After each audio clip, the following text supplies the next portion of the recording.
What is up, everybody? Welcome back to another episode of the Twilight Imperium Junkies podcast. Today, we have a special guest, Michael, TI Junkies.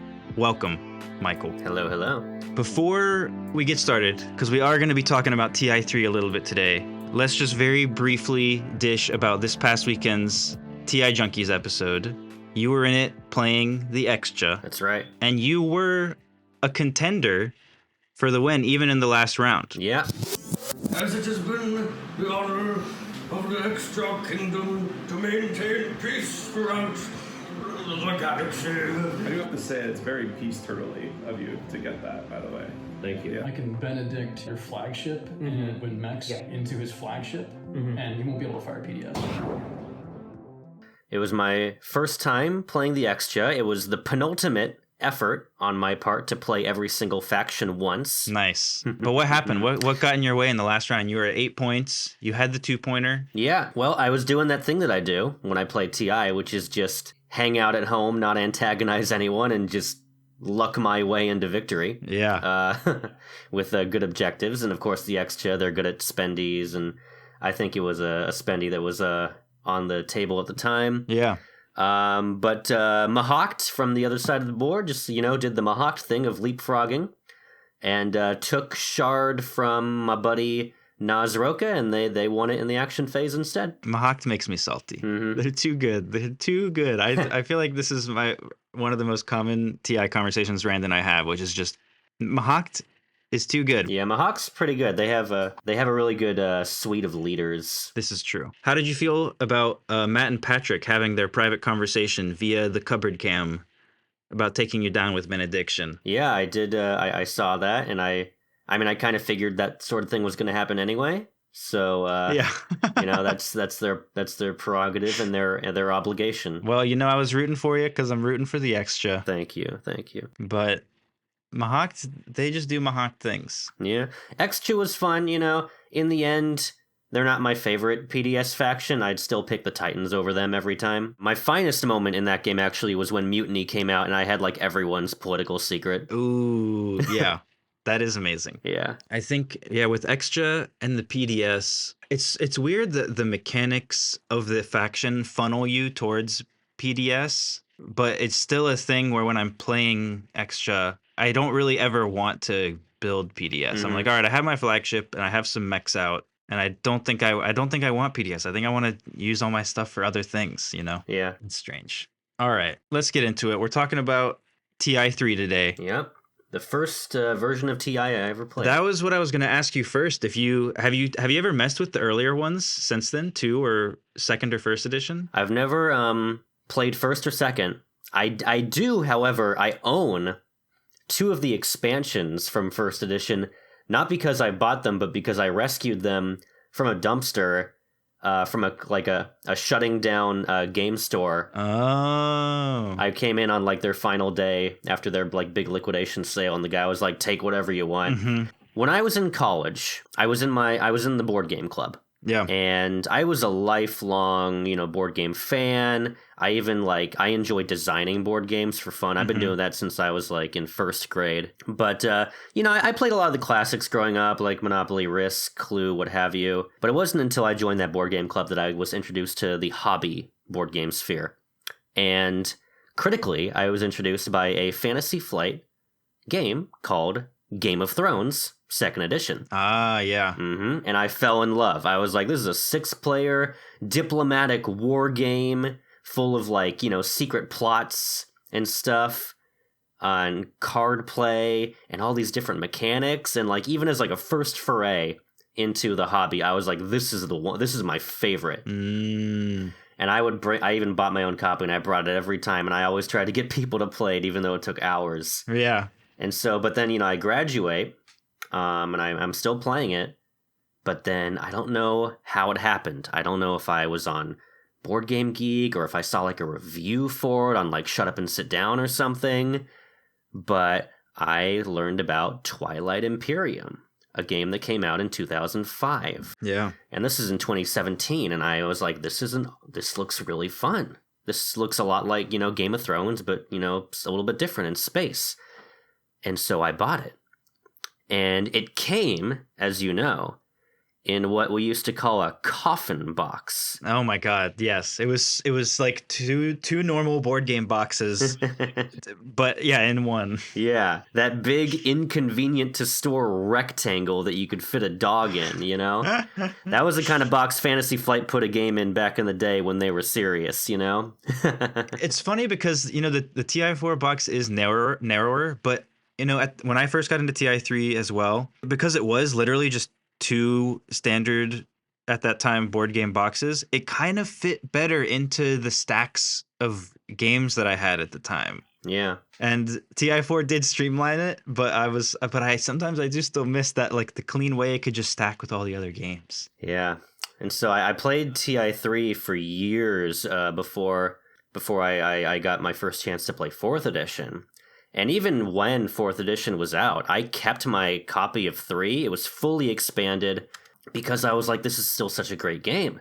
Now, eventually I did cave and I bought 4th and I bought POK because I was like, you know what, at the end of the day, this is just a better game. It's a big improvement in so many ways. And yet, there are so many things about 3 that I remember fondly. And I think that's what we're here to talk about today. Were you playing 3 on like a frequent basis?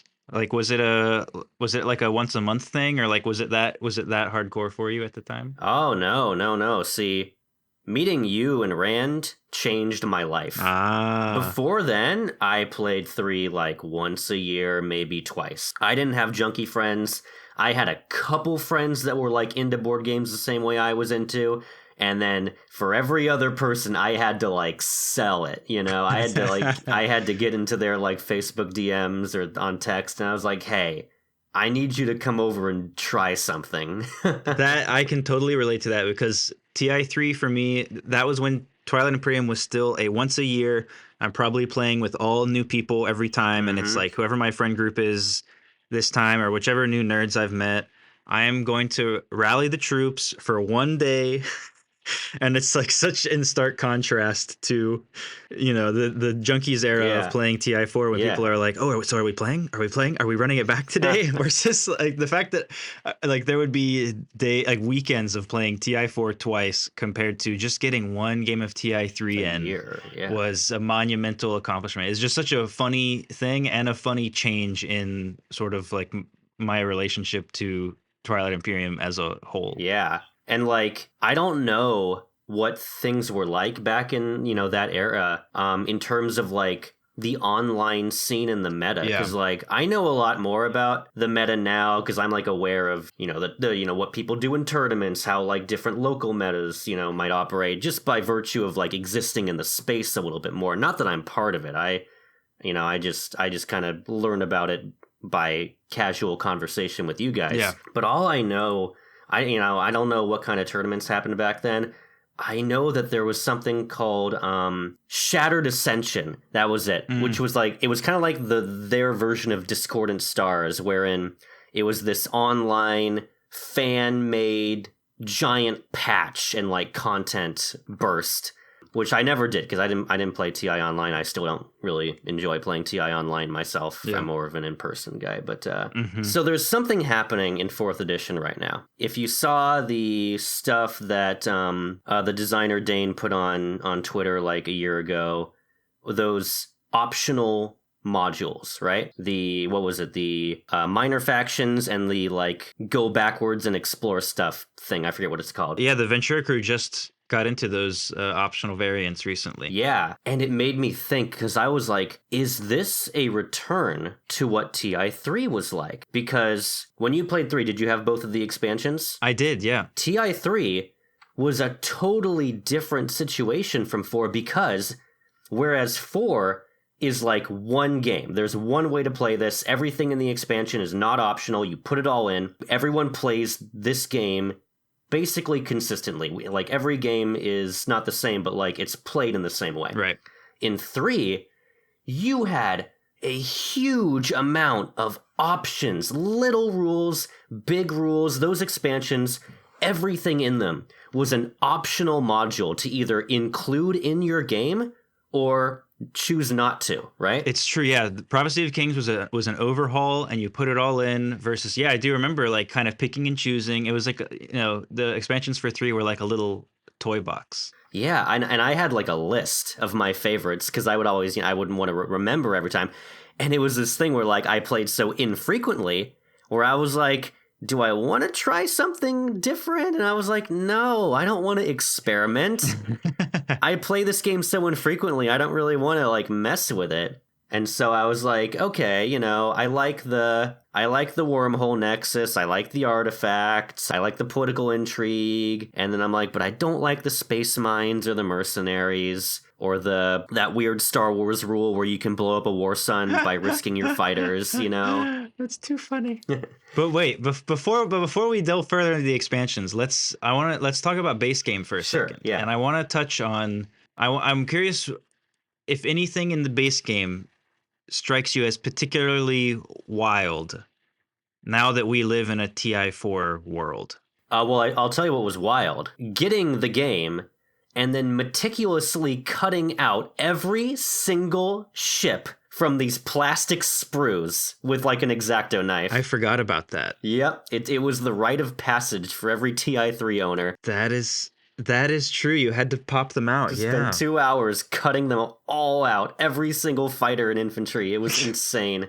And then mechanically, because I do have an answer. I really am kind of leading us here because I'm curious if yours is the same. Because to me, the most bonkers thing was the Imperial strategy card just giving you 2 points, which whenever I would play with people after maybe the first or second time, I heard about how, one of the expansions changed the Imperial card to be like a point if you had Mechatol Rex. So even before I had the expansions, once I had a couple games under my belt, I just would house rule that that's what the Imperial was, even though I didn't have that variant of the card. Yeah.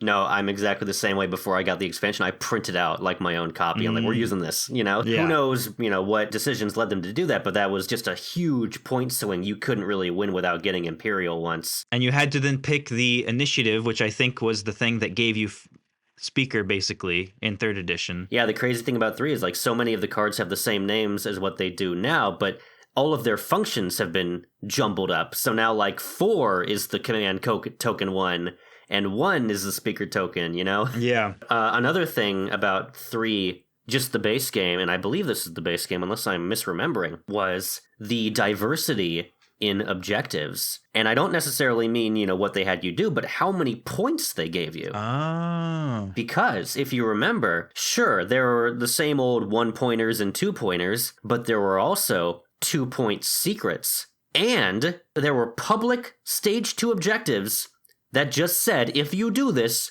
you win. Do you remember those? Oh my God. Yes, that's true. The you win the game, the ones that were like control 2 other players' home systems, or have like this many, ships on the board, or this many planets, something insane. I actually, now that I think about it, I believe every secret objective might have been worth 2 points. There were also like special objectives in one of the expansions. Yeah, the preliminary objectives that you do before you get your first secret. Yeah. It's such a different world of like tempo. Yeah, because like then anyone can win. Still, like you're never out of it if you can like pull that off. That is true. So what do you perhaps miss the most? Because honestly, I think one thing is if you haven't played 3rd edition and you start going through the expansions and the base game, you start to see that there are a lot of these things that either got folded into base TI4 or Prophecy of Kings, like factions. A lot of the factions in both of the expansions are base game factions in TI4. Yeah. Or if you look sort of at the exploration mechanics that got added, those are pretty similar. Or like leaders are also part of TI3 expansions. But what do you think maybe didn't get carried over or got carried over in a different way that you miss from TI3 or the expansions? I have 2 answers to that. One of them was my favorite anomaly, the Ion Storm. Oh, Remember that? I do. From Shard of the Throne? Yeah. Now in 4, it's just that weird flipping wormhole, right? Yeah. But in 3, the Ion Storm was this awesome electrical, tempest in the middle of the galaxy.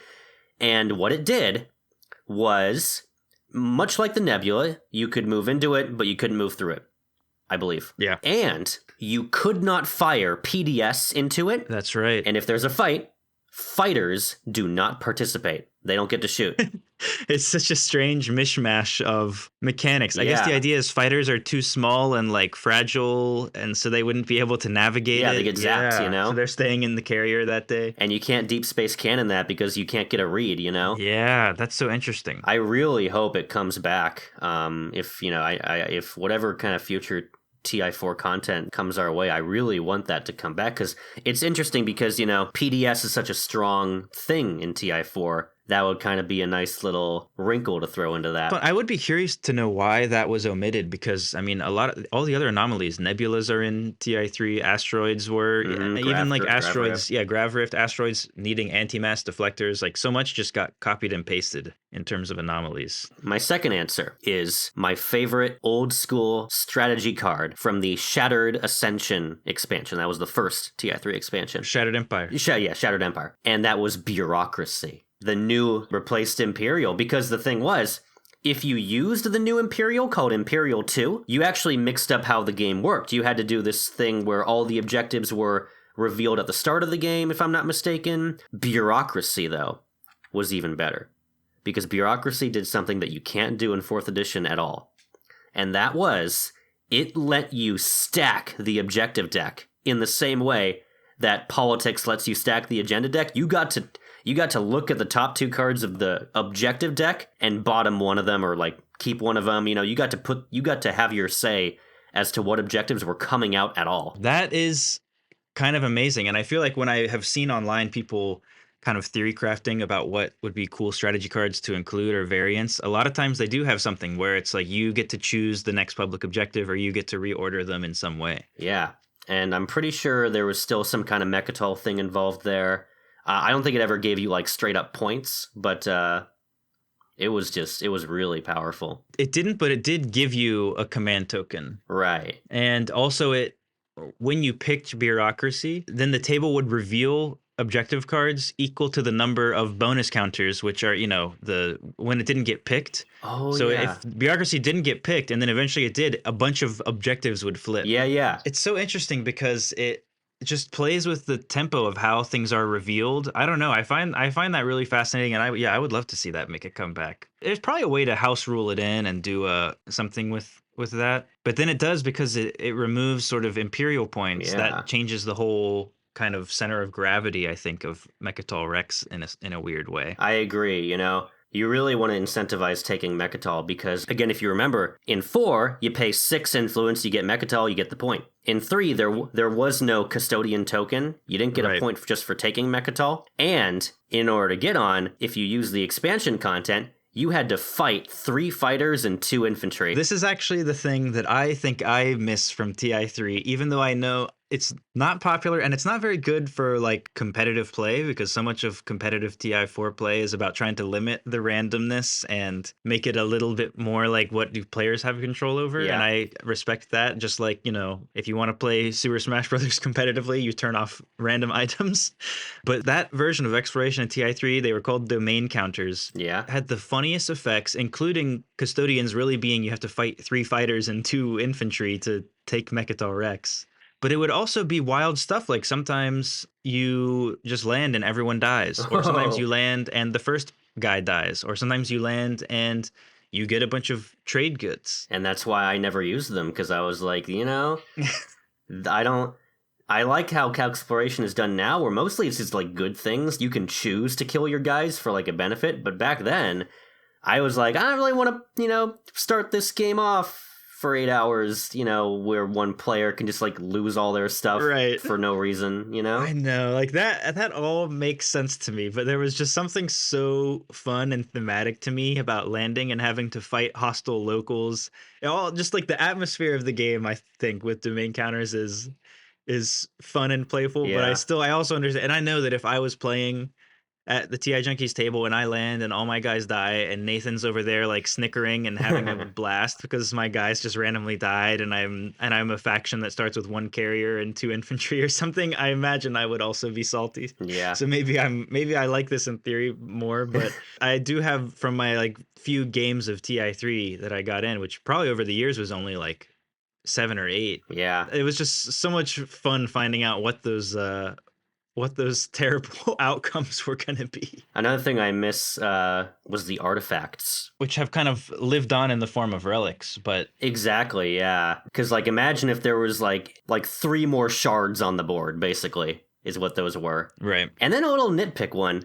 I think the old flagship design is a million times better than the weird, just kind of bigger dreadnought that 4 has. yeah, now they are much more like a souped up dreadnought as opposed to something bonkers. Yeah, it kind of looks like a fish. In fact, the Cool Mini or Not flagships, one of them is like a recreation of that original flagship. I've definitely played with newer players and they're building a dreadnought and they put their flagship out.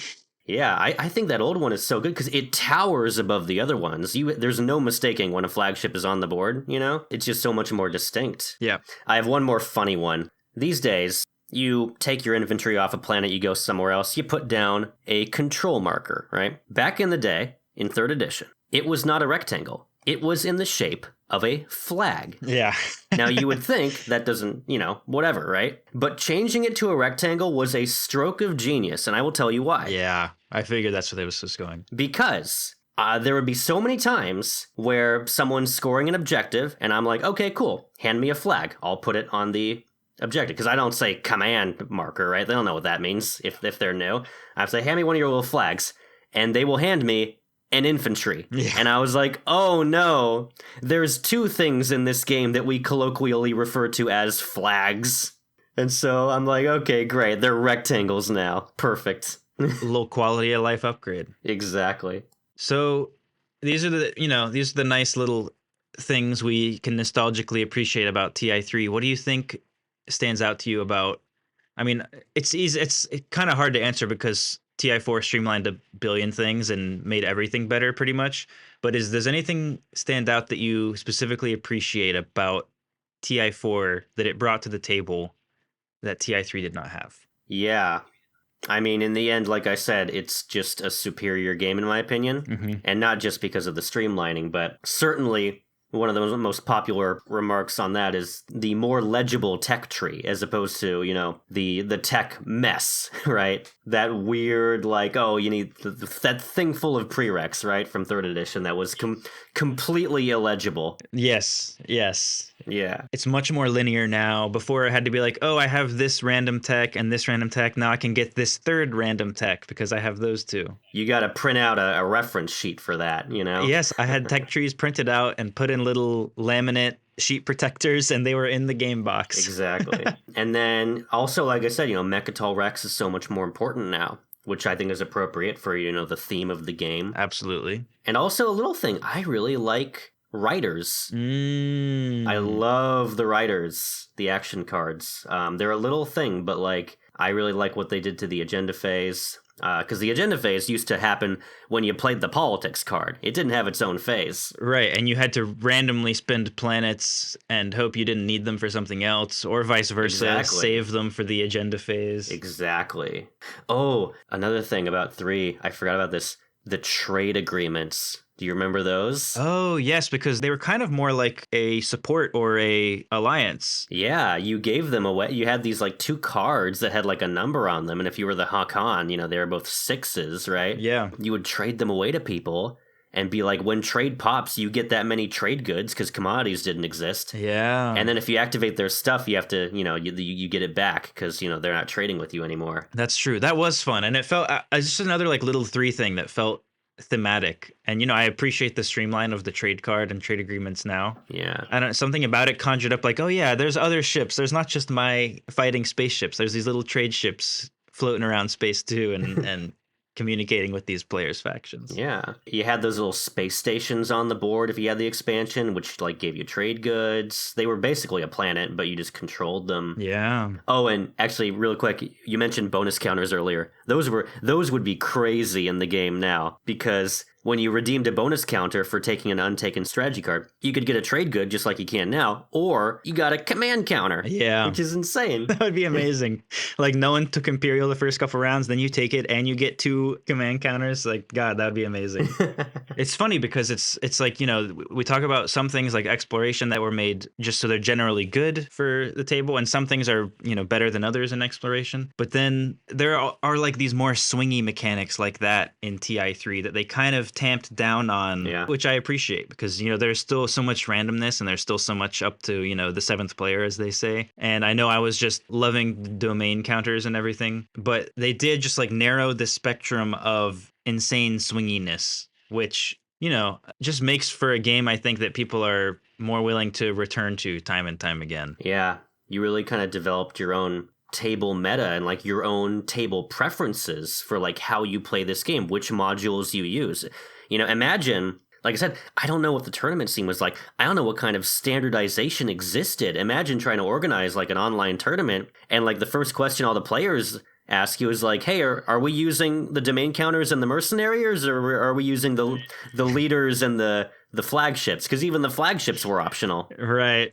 And another big thing did for me, which was one of the things that compelled me to finally, you know, buy into it, was just I really enjoyed what they did with leaders. The leaders in base game were so lame. I never used them. I was like, ooh, where am I going to put my admiral? I guess on my big fleet, right? You know? Yeah, that's true. They had a little less flavor to them. And honestly, I think I only played with them a couple times because, again, introducing new people to the game and because the expansions of 3 were so modular. Yeah. I would sort of be like, maybe this mechanic is not going to be the most beginner friendly. Yeah, because like the choice, you know, I look at every single module and I make my list of favorites.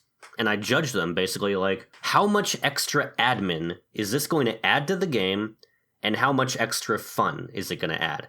If the admin exceeds the fun, it's staying in the box, you know? Yes, which is kind of a testament to Prophecy of Kings, because to me, I felt like it all just kind of added to the fun, and the admin was negligible compared to all the great stuff and like bespoke faction stuff that it added to the game. That's why I'm so curious about what's to come for 4th edition for future Twilight Imperium, because I'm like, if those like 2 little modules that came out last year are indicative of what's to come, is TI4 going to return to, you know, modularity, and what is that going to mean for like the people that play it? Yeah.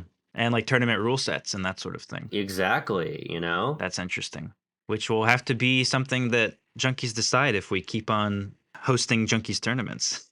Because honestly, like, I look at TI4 and I'm like, I don't know what I would add. You know, I sometimes have that feeling too when hypothetical discussions come up. I think like the only thing that really comes to mind is tweaks. Yeah. Like, so like I don't really think of, oh, we need a whole new mechanic for this. I sometimes think of just little things like, oh, it'd be nice if Sardak's Tech Valkyrie Particle Weave was 1 red prereq instead of 2, this is stuff they do in the codices. Exactly. Brandon and I talk about this sometimes.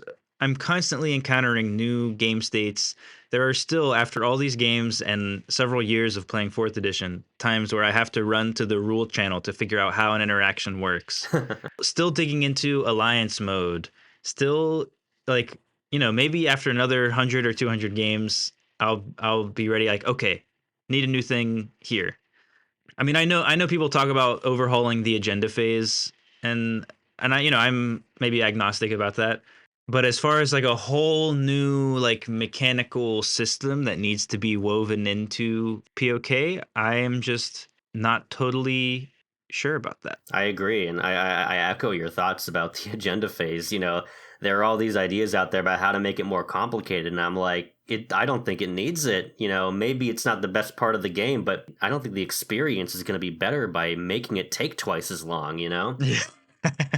And just imagine, you know, if an expansion came out with a whole new set of strat cards. Can you imagine, like, and then you're like, build your own loadout, you know? Do you want this 1 or this 1? Do you want this 7 or that 7? Right. Which, you know, TI3 did. The TI3, you could kind of be modular with the strategy cards, which was fun. Yeah. So I think the most significant one was, I mean, I don't think I ever did actually play a game with bureaucracy. But just Imperial 2, which became basically Imperial in 4th edition, was like the most important shift in that realm for me. You know what I never did with 3? I never actually got around to playing the Fall of an Empire special scenario. Oh, yeah, me neither. From the 2nd expansion where it's everyone versus the Lazaks, it's the prequel. Yeah. I was always curious about it and was interested in doing it because if you look at, the factions added by the 3rd edition expansions, the only one that hasn't carried over is the Lazaks because they were part of this variant. But of course, because I was always playing with new people, yeah, there was not really an opportunity to be like, oh, hey, let's play this variant of the game that you've never played before, everyone. Yeah, it always came down to the same reasoning for me, which was just like, look, I'm doing this once a year. Why mess with it? Yes, it's true. Any last words on TI3? I feel like we've covered a lot of stuff here. That's TI3, man. Every so often I think about, man, do I ever want to play 3 again? Maybe with the Junkies as like an experiment, Michael, thank you so much for joining me for this nice, nostalgic TI3, TI4 romp. Thank you for having me. I'll come back on soon. Yeah, looking forward to it. And thank you everyone out there for joining us. Next week's episode will feature a very exciting announcement, which I don't want to give away, but let's just say it's for anyone who is a fan of perhaps stooging with perhaps 35 other TI players on their way to a particular throne and perhaps an online tournament setting. But like I said, I'm not going to give it away just yet, so we'll see you next time. Thank you for tuning in to this episode of the Twilight Imperium Junkies podcast. If you like what we do and want to support the show, check out our Patreon, where amongst other things, you can vote on topics for future episodes. Keep up with the TI Junkies series by subscribing on YouTube. Until next time, keep stooging, or maybe don't. Unless you're my stooge.